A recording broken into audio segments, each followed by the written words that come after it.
Hello, good afternoon. We have a special, very special treat.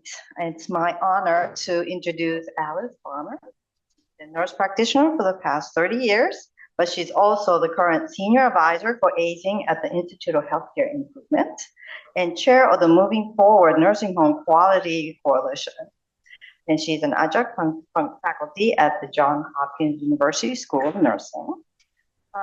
You wanted me to be very short, so very You're short. done. No, You're done now. not done. No, from 2015 to 2019, she served as the secretary of the Executive Office of Elder Affairs for the Commonwealth of Massachusetts. This is where she's from Massachusetts.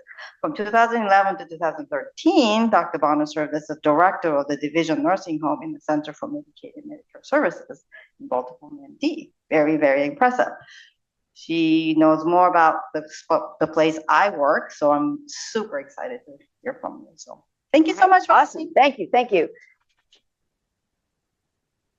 So I am from Boston, Massachusetts. I had this cute little dress that I brought with me that had white flowers all over. It's really springy, and it's so cold here, I couldn't wear it. So, you know, you've got the real me, and that's just how it goes. Anyway, so I'm really glad to be here. I've been here and on calls or in meetings with people since 8 o'clock this morning, and really enjoyed hearing about a lot of the research and the clinical work and the policy work you're all doing. So I'm gonna this is informal, so please feel free to chime in, say things, ask questions, be provocative.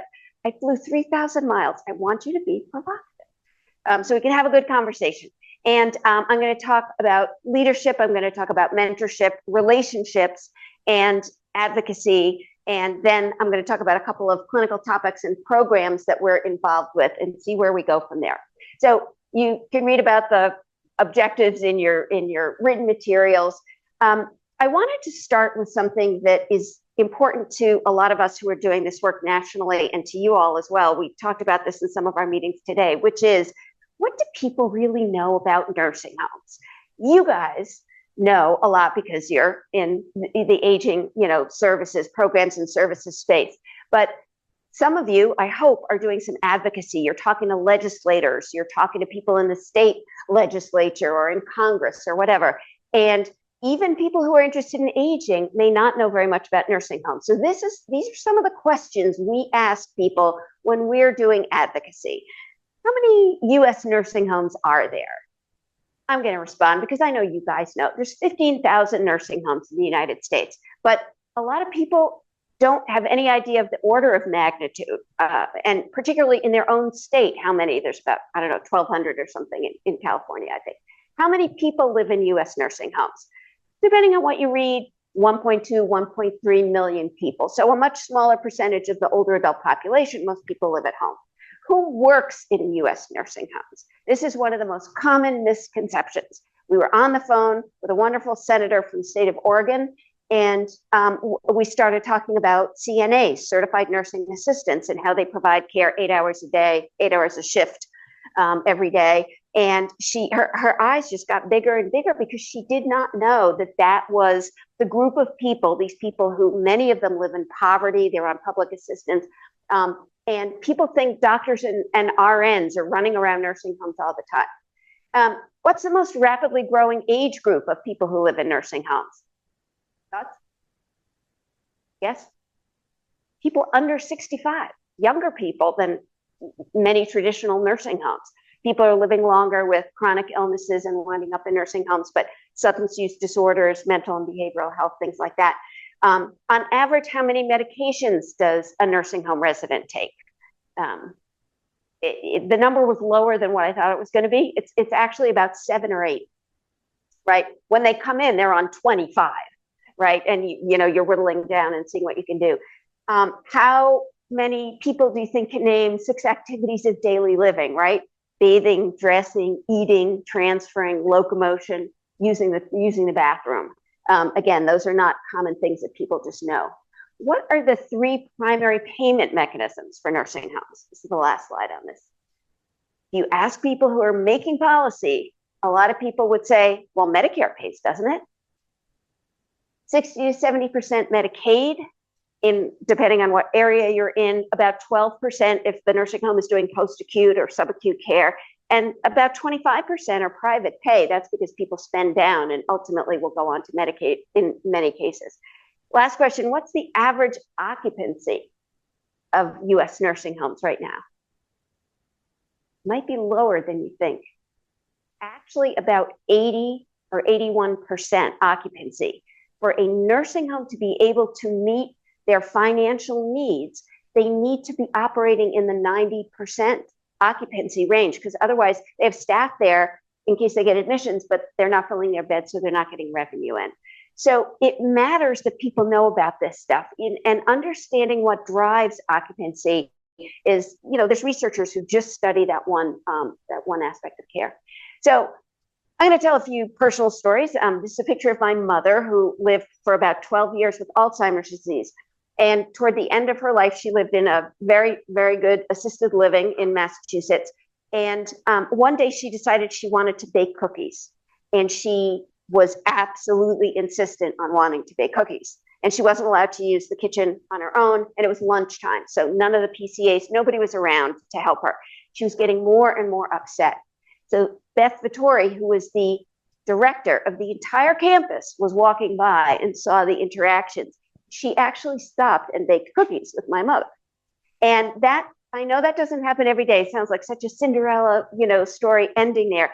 But she did that because she's a great leader and she saw the need and she wanted to role model and demonstrate that that was important. So just to say as background, leadership really does matter. They set the tone. They drive the culture in a building. So coming out to California, of course, I have to put an Anne Lamott quote in here. One of my favorite authors. And, nursing homes create a sense of community. That's what Beth did. She created a sense of community for everyone who works in that nursing home. And a community is a crazy patchwork of all these pieces that just don't seem like they go together at all until finally they do. And that's how we build teams and build culture. So when I got what I thought was maybe going to be my dream job, I got to go to CMS for 2 years to the Division of Nursing Homes. I was very happy about that. And so I had all these ideas I was going in with. So I brought this bumper sticker and it says, if you're not outraged, you're not paying attention, which I really believe. And I put it on my bulletin board. And these are two wonderful CMS employees, Deb and Kathy. We still keep in touch to this day. But I think if you look closely at this picture, you can see on their faces a look of tremendous skepticism about who is this person and how are we ever going to figure out how to work with her. And that's what happens when you go into a new setting and they don't know you and you don't know them, and you've got to figure it out together. And so what do you do when you go someplace and the status quo is just not okay? Again, I've spent most of my clinical career in nursing homes. There's a lot of great nursing homes with wonderful people who are doing terrific work around this country. There's also nursing homes where that's not necessarily happening. So what can we do? Does anybody know who the lady on the upper left is? You recognize her? It's not a great picture. That's Maggie Kuhn of the Grey Panthers back in the old days when the Grey Panthers were, real advocates and activists. And some of the chapters they still are. So again, if it's something about public health and social justice, it's hard because it's everybody's issue, right? And if none of us think it's our issue, then nobody's maybe going to do anything. So we have to think about these things. So what are we doing about it? What are all of you doing about it? What are we doing about it? One example is Project Echo. If people heard about Project Echo, it's pretty well known now. We did a lot of work during the pandemic with half the nursing homes in the country, and Project Echo was a model where we ran these calls every month, sort of weekly for a while, and we had guest speakers and experts, and they would work with local teams that were trying to do work with nursing homes during the pandemic. So again, that's an example. We had materials that we developed. We wrote papers and things and put them on the AHRQ website. And so again, an example of ways that you can leverage a lot of expertise around the country and bring it to the local folks. And one of the things that we heard about a lot during this Project Echo session was daily huddles. And this can be in any setting, it can be in nursing homes, hospitals, wherever. But it basically means that the team is getting together where residents live or where patients are, and really thinking through and talking about what's happening with individual cases. And the reason it's important to do it where residents live is that's where workers are. That's where the CNAs are, and they can't necessarily leave the floor and go to the DON's office or something like that. So we wrote a little paper about it. And again, it was just reflecting what we heard from people, but demonstrating a commitment to this kind of, work where leaders are not off to the side somewhere, but they're really integrated into the day-to-day real life activities of whatever setting you're in is important. So what are the chances that I own a pair of shoes like this? I'm wearing my running shoes. Because, that's not going to work, right? You can't show up in the nursing home wearing shoes like that and carrying a clipboard and walking around. Like, it's a non-starter. You have to be willing to be out there in the real world with everybody else who's providing care. So other places where we have leaders within our communities, who are these women? What's their job? Shout it out. What's their job? Waitress, servers, right? In the old days, they were in communities. They were people who had knowledge and would share that knowledge with anybody who came in. You can see this gentleman who comes in, maybe he's saying, oh, my wife's in the hospital and they want her to live in a nursing home now and I don't know what to do. And she says, well, have you talked to so-and-so? And that kind of thing. It mattered. Nowadays, when I go into a coffee shop or a bar, instead of these people, this is what it looks like. Everybody's on their phones. I can't believe, on the streets, more people don't get injured because they're just, talking on their phones. So what can we do about this? This is that public health, social justice issue. Who else in communities can be, talking about aging services? So the other thing is, I think we all weave personal stories in. I mean, we know we can't bring our own biases in, but this woman all the way on the left here is Nora Moreno-Cargi, and she was the executive director for a decade of the Tufts Health Plan Foundation. So we worked together professionally. She gave away money. We had programs. But one day a year, every year, we would be at the Walk to End Alzheimer's with both of our mothers. And we didn't talk about work at all. But we talked about being a caregiver and a care partner, part-time, big difference between part-time and full-time. But we talked about that and shared those stories. One of the other things you might notice about this picture is the two older people in the middle, my mother and Nora's mother, are both wearing hats. Because back in the day, everybody wore hats. Men, women, everybody wore hats. And this is getting to a point about person-centeredness. One of the things you needed to know about my mother, if you were working with her, is that she was a fashionista. I did not inherit that gene. But she loved nice clothes. She loved hats, loved straw hats. And, she thought this suit looked like Chanel, even though it was, trust me, not Chanel. But that's my dad in the middle. And he just grabbed that hat from some random lady. We were at a parade in New York. And so he had to get into the picture. But the point here is this was important to my mother, that this was a big spring event. And so she wanted to look really nice and have this hat. She had tons of hats in hat boxes. So when she went to the assisted living and she died 3 or 4 years ago, they wanted to celebrate her life. And I walked in and every PCA was wearing a hat, a straw hat, because they knew that was important to her. They knew that was something about her. And all of these women, none of them were nurses. They were all PCAs and they were all absolutely wonderful. So that's the previous generation. And we have to think about and learn from previous generations. But I also wonder about the next generations. So again, this is my family. This is my son, Ryan. He looks like he's 12, but he's actually a nephrologist at UNC. And his son, Teddy, who's 3 years old. So I just keep thinking about, when I was, role modeling my role as a primary care provider, did I do enough so that Ryan is now in his practice? Is he really thinking about things that are important? Has he learned enough? Did I do a good enough job sort of imparting values that he can then take and develop his own set of values? Teddy's a little different. Teddy's career plans are a little in flux. He's only 3, mostly Paw Patrol and things like that are involved. But Teddy and I do have a few things in common, one of which is we both hate getting shots. So Teddy got 2 shots one day at his pediatrician appointment, and the next day I got my COVID and my flu vaccine. So I went out and bought all the Disney Band-Aids I could find, and I sent him a picture because I thought it would cheer him up. Didn't really work. He was still pretty miserable. But my point here is, as a grandparent, you do these crazy grandparent things. But some of it is also, how do we mentor people in our lives, whether it's our grandchild or somebody else? And just very briefly about mentoring, this is a great book. If you haven't seen it, it's about education, but it's really about mentorship, and it's got beautiful stories and things like that. And I think what's really important is that when you're mentoring, you lead from wherever the person is. And, all of you, you're already mentors. I know you are from the conversations I've had today, but also you can become a mentor, you can be a mentor, you can find a mentor, all of those things. So just one more brief mentorship story from me. So a few years ago, back in 2015, I went through the process to become the director of the Division of Aging in Massachusetts, which was a great opportunity and a great honor. And so I went through all these interviews, and then the secretary of HHS said, well, the final thing is you need to meet with the governor. I was like, sure. So I don't know if you've ever seen or heard about Governor Charlie Baker. He's a wonderful guy.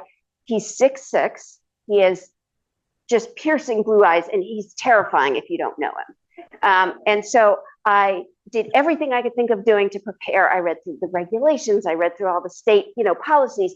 And I didn't know what he was going to ask me. And I was just so super prepared, all these binders. I walked into the office. What was the first and only question he asked in the entire interview? He asked me one question. He said, have you read this book? Now, I bet everybody in this room has read this book.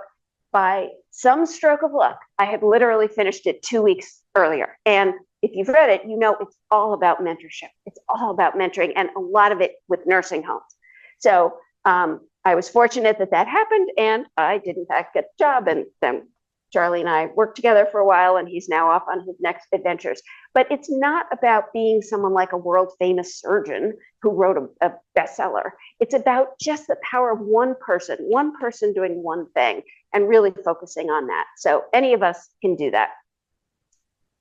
Last thing before we turn to age-friendly health systems is, boy, you think you're a nurse or you think you're a physician or a social worker, and there is nothing like being a patient.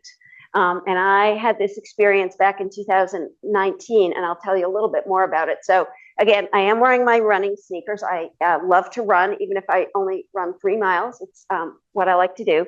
This is a group that you have a San Francisco chapter of. It's called Back on My Feet. And it's designed for people who are experiencing an episode of homelessness to run with other people in the community who are homed. And about half of the people in this picture have a home, and about half of them do not. And you can't tell who's who.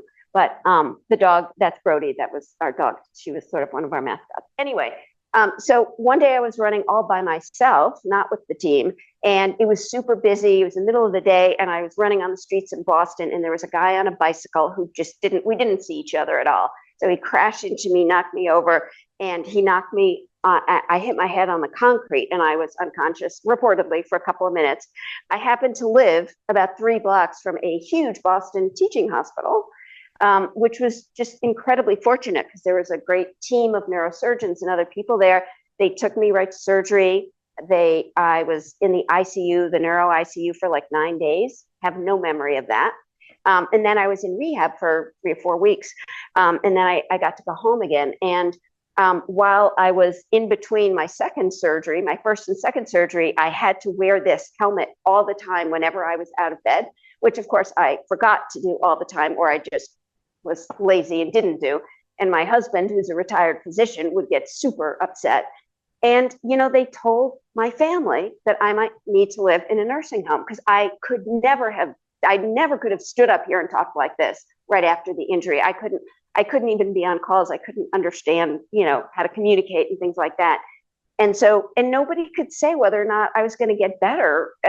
You can't predict those kinds of things. Miraculously, I did get better. I had great care and great support. And so 2 years later, I got to throw out the first pitch at a minor league baseball game with my grandson, Calvin, in attendance. And I got it over the plate, which Calvin thought was he couldn't believe his grandmother got it over the plate. But I will say what was important about this story is there is just no substitute for understanding as a patient what it means to have kindness and compassion and really, really wonderful care, which I did receive. So after all of that, you might think that I would stop running because, what idiot would keep running after all of this happened? But we're sort of addicted to sports. So I kept running, and a few months later, I was running with my old team in Baltimore in the dark, and I fell and broke my wrist. And I'm right-handed, so yeah, it was not easy. But anyway, all of that is to say, I'm grateful for all the experiences I have, and every day I wake up and I say, I am glad I'm here, and all is well. So, okay, enough stories. So age-friendly health systems.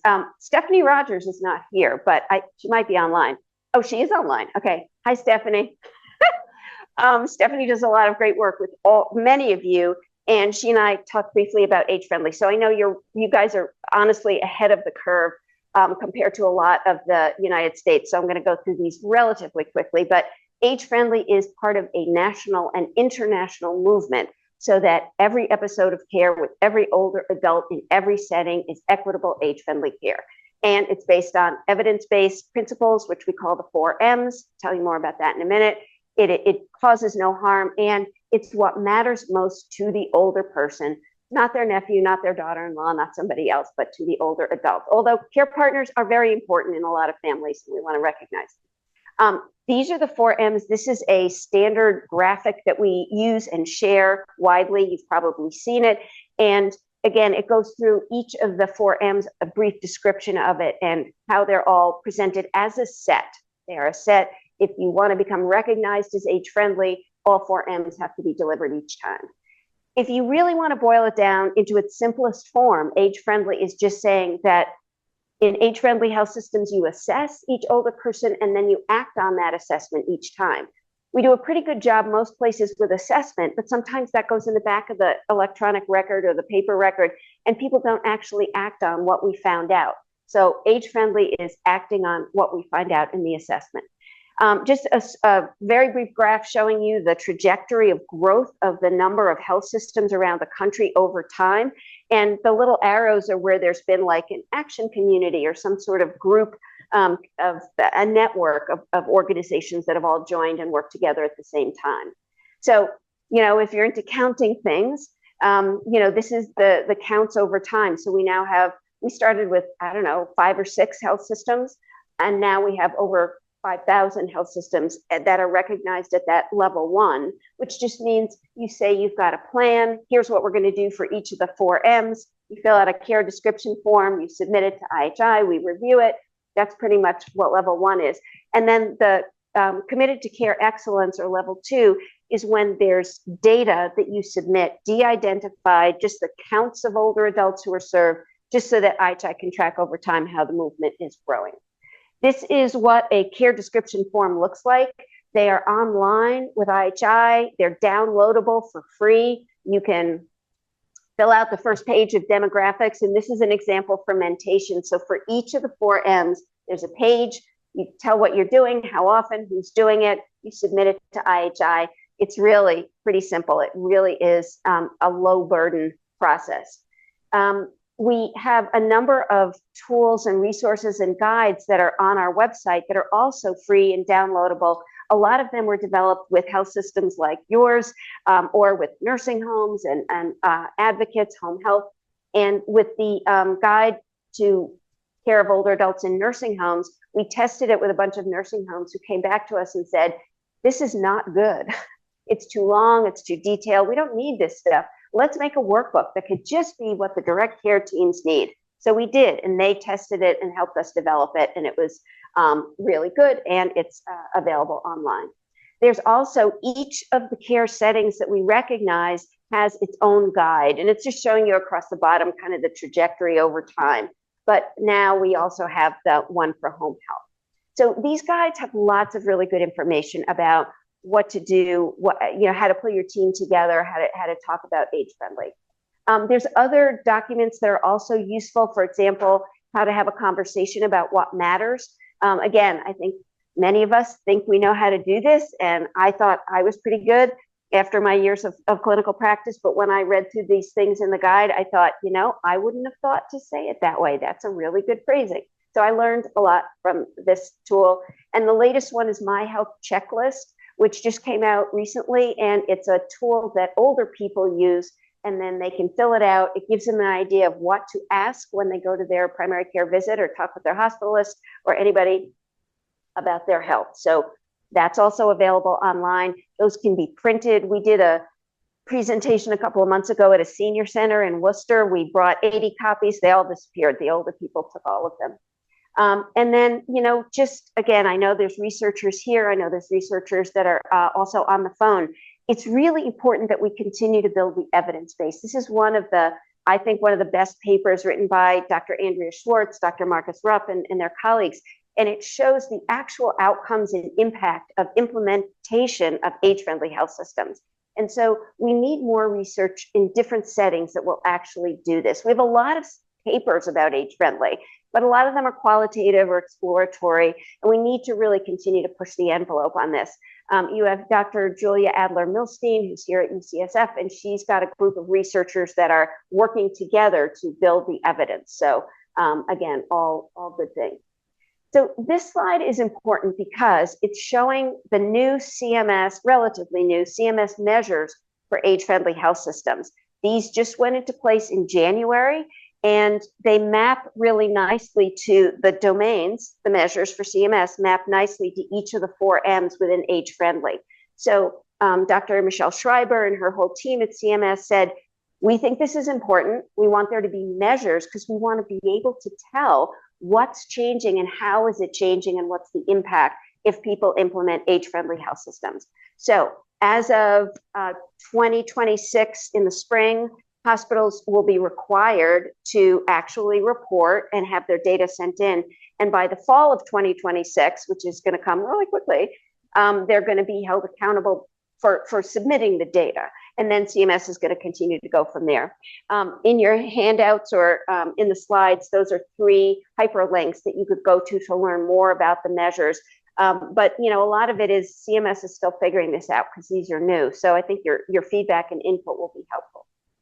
So before I move on to the next topic, any questions about age-friendly health systems? I know I flew through that, but any questions?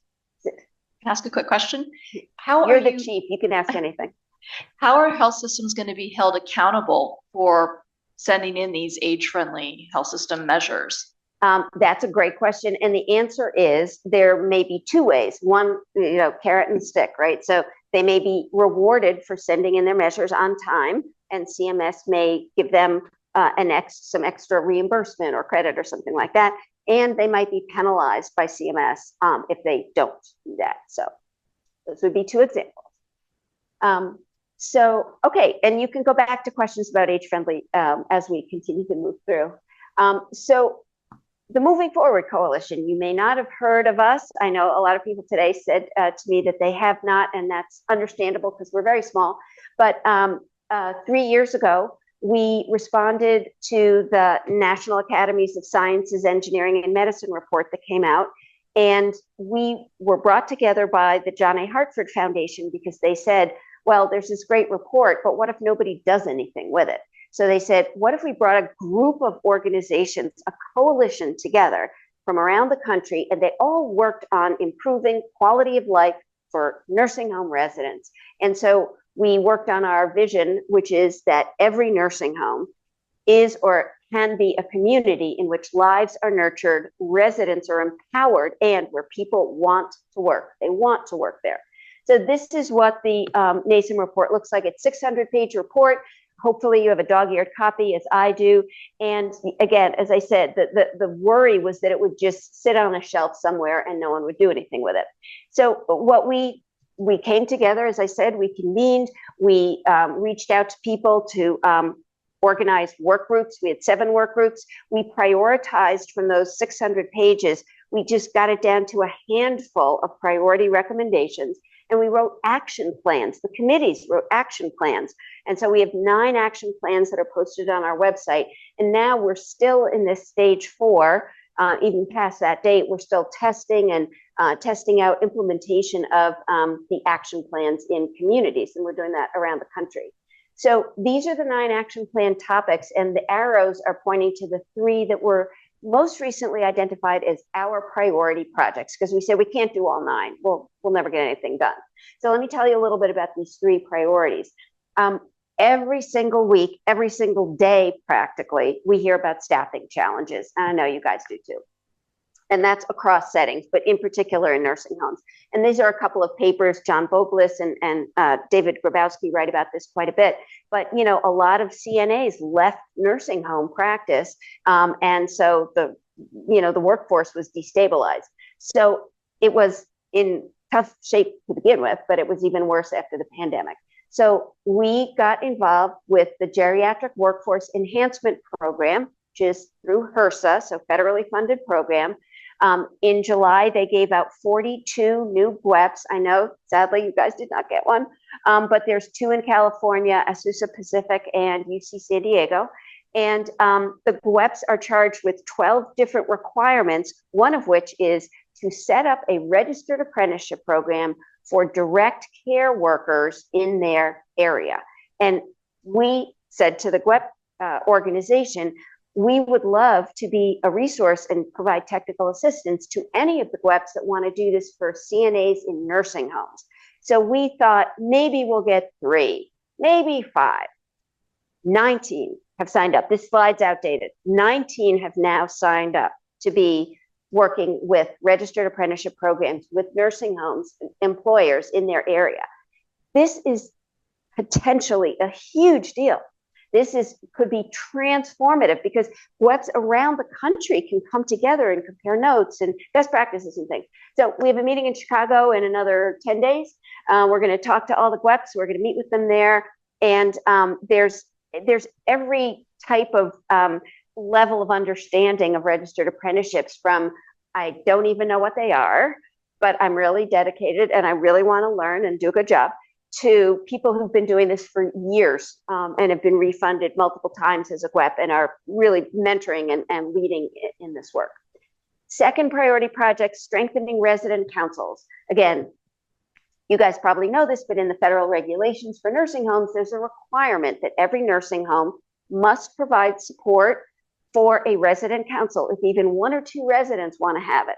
And so we have a project in the state of Connecticut with the long-term care ombudsman program in Connecticut, which is fantastic. First of all, the long-term care ombudsman program around the country is absolutely worth its weight in gold, and we should always make sure that they have adequate funding.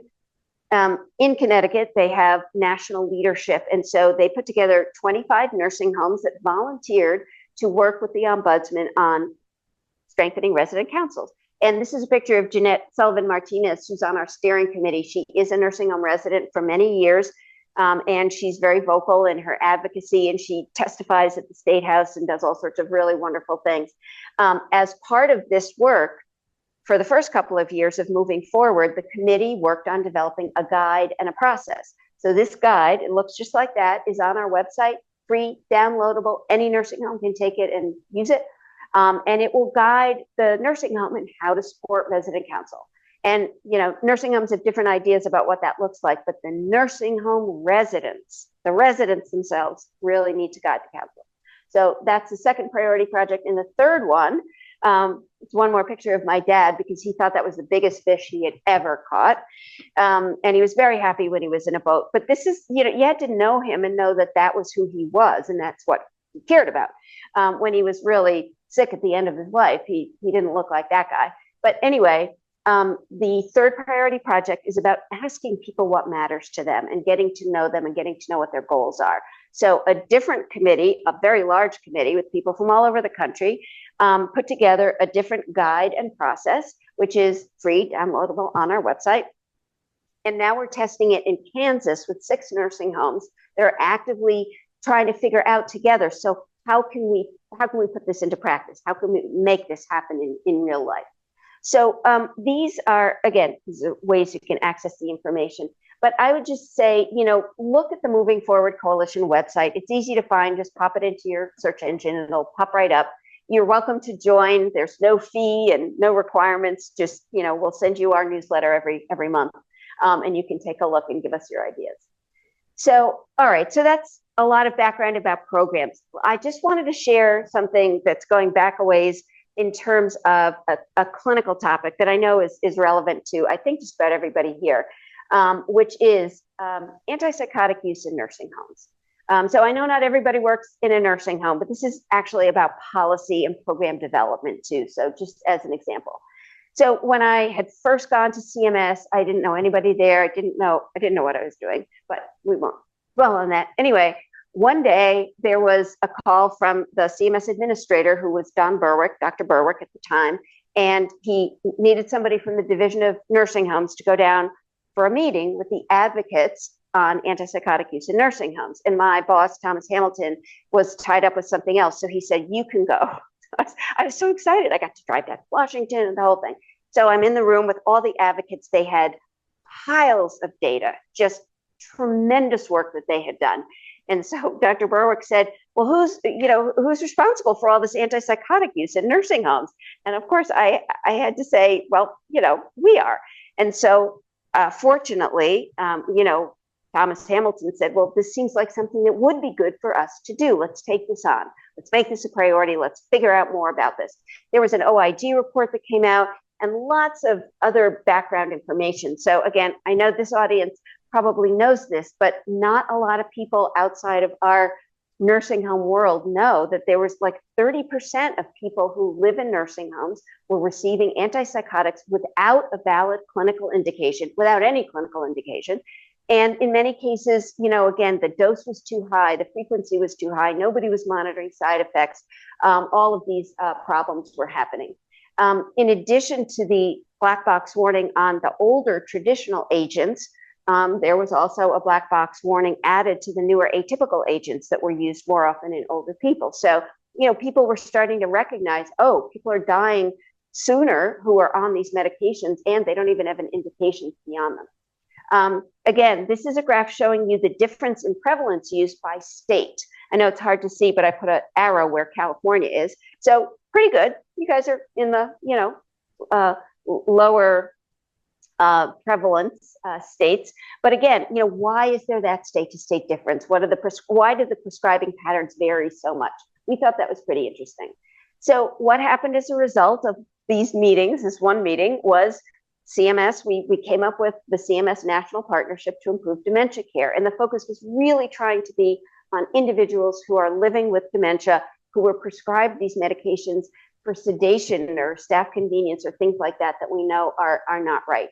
And so it was a very comprehensive program. We did all these different things at the same time. We had lots of help, but there was a lot of training for prescribers.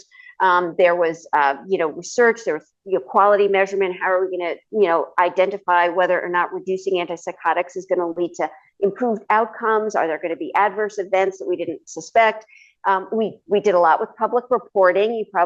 Maybe you were practicing or in school when we changed CMS quality reporting measures to include the use of antipsychotics, and that really flipped things in the nursing home sector, because nursing homes did not want, I won't paint with too broad a brush here, some nursing homes were worried about accepting new residents who were on antipsychotics because they knew it was going to hurt their metric.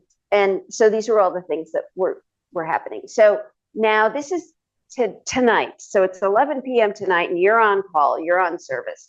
And a nurse from a nursing home calls, and you're covering. This is not a nursing home where you know the resident and they have a history of dementia with behavioral challenges. They're not accepting care. They're refusing to stay in their room or go to bed, wandering the halls, unsteady gait. And the nurse is saying to you, I need something. I need a medication so that, they can be in their room and the staff can work with them. So what would you ask the nurse who's calling you? I know you've all gotten these calls. I've gotten these calls. What would you want to know? Just shout it out.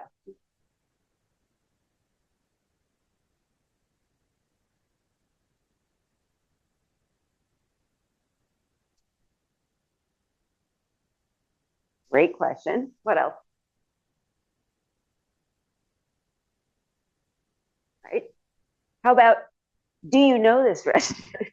I mean, there's so much agency use now, and agency nurses can be great nurses, but they may not know, or they could be a float nurse or whatever. So yeah, so I mean, that's the first thing that comes to my mind is, what else? And we used to have templates when we covered like 60 nursing homes on the weekends. We'd get, 50 calls a day. You guys probably get even more than that. But, so those are all things to consider. And, is he hurting anyone? Is he a danger to himself? All those things. So let's say you get to the bottom of it and you're thinking to yourself, I don't think there's an indication for an antipsychotic or even a psychoactive med here. What else would you do?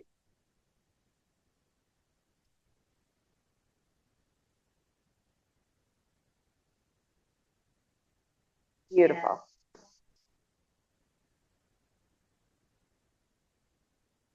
Oh my gosh, I love it. What a great intervention. That's awesome. Yes, you were, because you did not prescribe an antipsychotic. You were responsible. Exactly. And they're the person who can make the difference. So that's a great story. Love that story. A different kind of prescription, like what you just heard. I thought you were going to say music, and see, here's my music prescription. But sometimes it is what the person needs. So it depends. And you're absolutely right. You got to know what the person what's right for them. So this is, again, more data from the intervention. So the program started where you see that dotted line. And this is all the way through 2016. You can see a steady decline. It's slow, but it took a lot. People told us when we started this, they said, you'll never do this. This will never work. People's practice patterns are just you're not going to be able to change how people learn to prescribe. And so we said, okay, we'll take that on. And we thought maybe they're right, but we're going to do it anyway. So this is through 2016. This is through 2021. So what's going on? What do you see? The trend. It's still going down? Popping back up. What do you think? What do you think that could be from? You?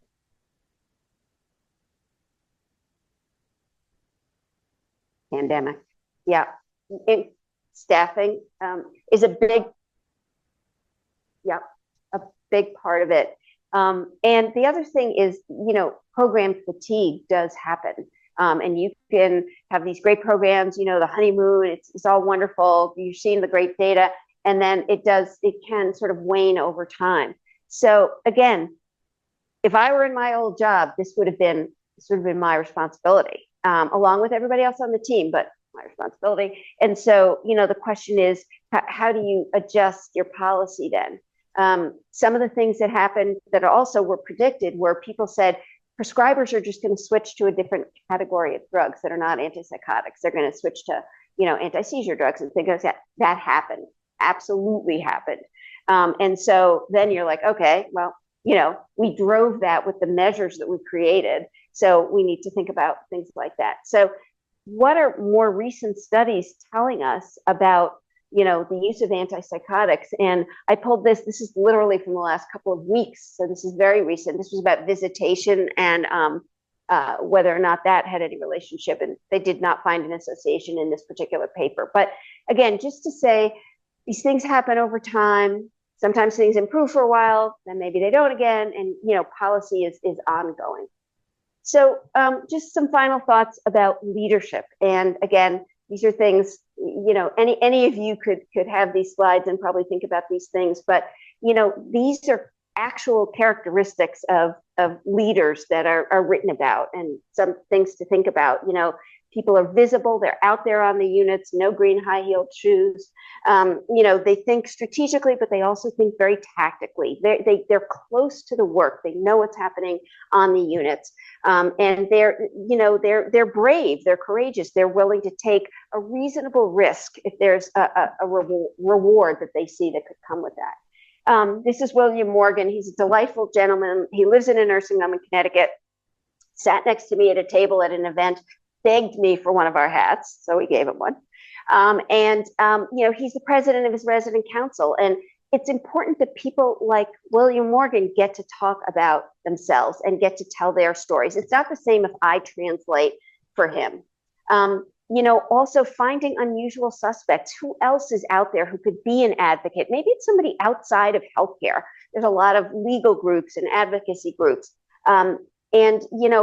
Getting those groups together and aligning goals, it matters more if 100 people or 500 people send the same letter or make the same phone call to a US senator than just if one person does. So sometimes there is strength in numbers, and continuing to innovate. And sometimes people forget that we can't stop innovating in tough times, because then we'll never get anywhere.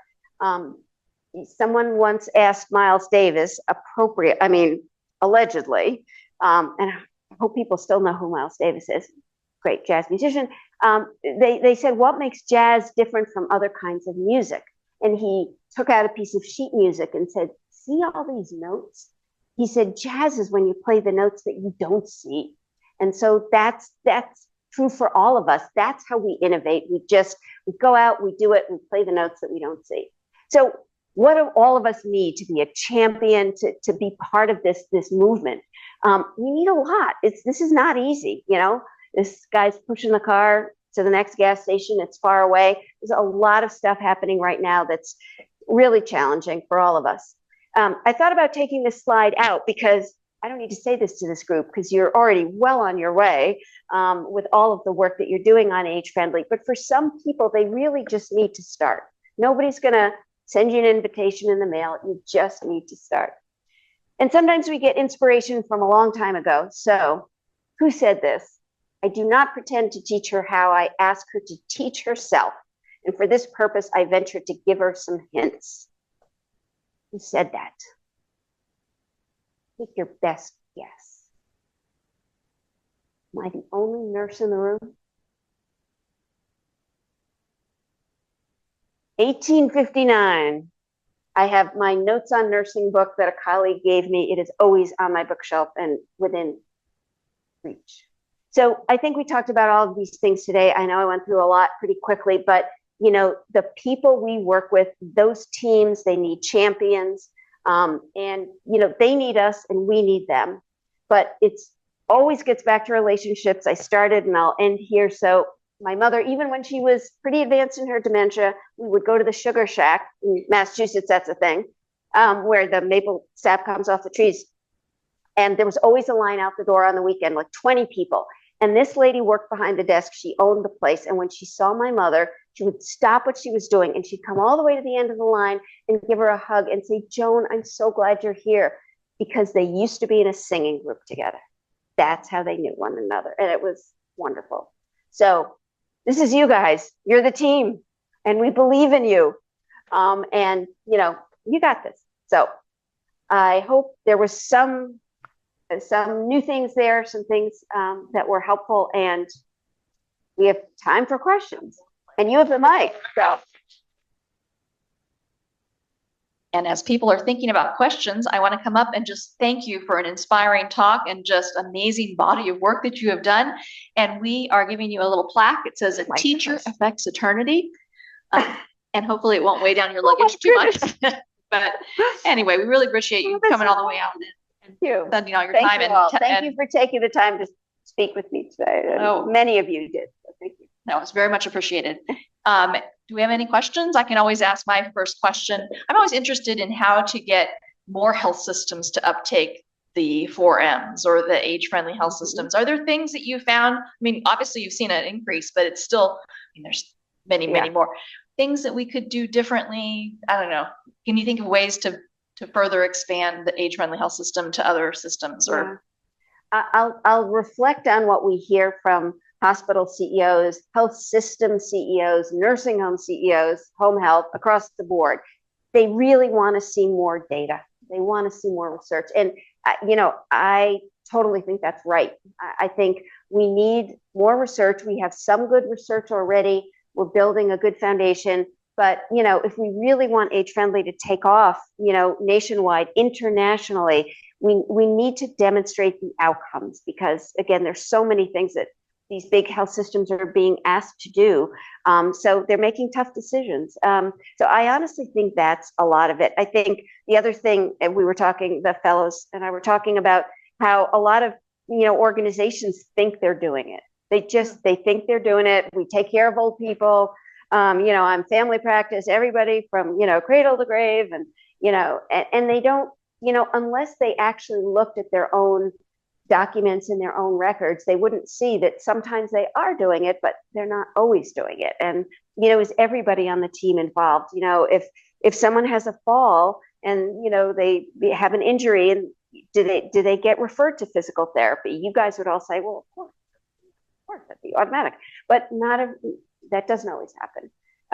And then, again, there's very, very rural parts of this country. You and I were talking about Northern California, and so you have some of those areas here, but in parts of the United States, they don't know about age-friendly health systems as much as, big academic health sciences centers. So we need to do more to reach them, I think. Great. Mary, are there any questions from the,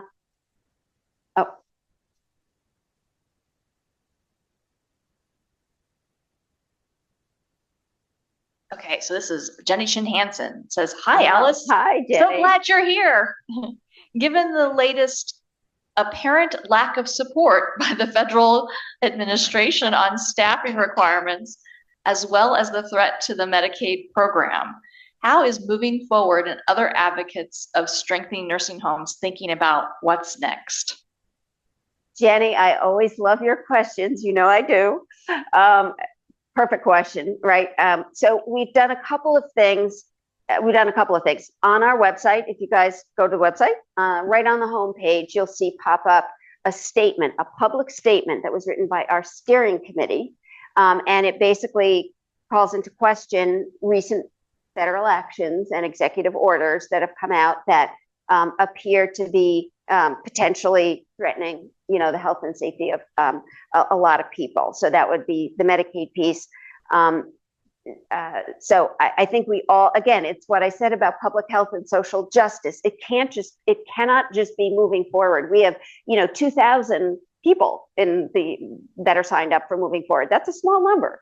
So we need other people to get on board, and everybody to be, lobbying Congress and other people. And, don't say you're the minority party. We don't care. It's you're in Congress, you're there. We need to figure out how to do something. The final rule on staffing was a piece of active legislation, and we do not take a position on active legislation. We're not permitted to lobby. So we did not put any public statements out about that. I would pivot and say, instead of that particular final rule, the workforce, crisis in general in nursing homes has been there for a long time. It is getting worse, and people are not getting the basic care that they need when there's so much turnover and not enough staff. So I think we do need to take that on. And again, we're doing it by working with the GWEPs and looking at these registered apprenticeship programs. And we all need to raise this as an issue. How many people in Congress have even gone to a nursing home? How many of them have gone recently or visited? Some have, if they had a family member or something like that, but they just don't really understand the staffing issue. So. I know I'm speaking to the choir, and I'm no longer fed, so I'm just going to say this. The big problem that I see coming up in nursing home staffing is that so many of our frontline staff are immigrants. And, and what's happening in this country with immigration and the sort of oppression of immigrant people, that is just going to devastate nursing home work in the future. And I really don't know what we're going to do. Yeah, it's a huge issue. That's accurate. That was one of the papers that I cited about people who are born here versus immigrants, and rates of people leaving. There are organizations that are working on immigration policy and immigration reform. Leading Age is one. AHCA is one. I think PulseMed is doing some. They used to be AMDA. But we all need to be, paying attention. It's changing the entire tenor and spirit of who we are. So I agree with you. It is going to be very serious for nursing homes in particular. And I have another question online from Todd James, one of our geriatricians. It says, "Thank you for sharing your work. Given your work with resident councils, do you think there's room for greater effectiveness of patient advisory councils for geriatric clinics and programs?" I would say yes. PFACs, patient family advisory councils, are part of hospitals, and You know, again, they've been growing as a movement as well. How can we think, again, it gets back to when I was a patient, it's just, it totally changes your view of things. And so, you know, if we don't ask people what it's like, what is that experience really like for you? I don't think we'll know how to do a good job. So I think it's really, really important. And as I said, it's not about us translating their voice. It's about hearing their voice. So, well, I think we're at time. Yeah, so aren't that's we? a great place to end. So All thank right. you so Thank you very all much. very much. Thanks for your work.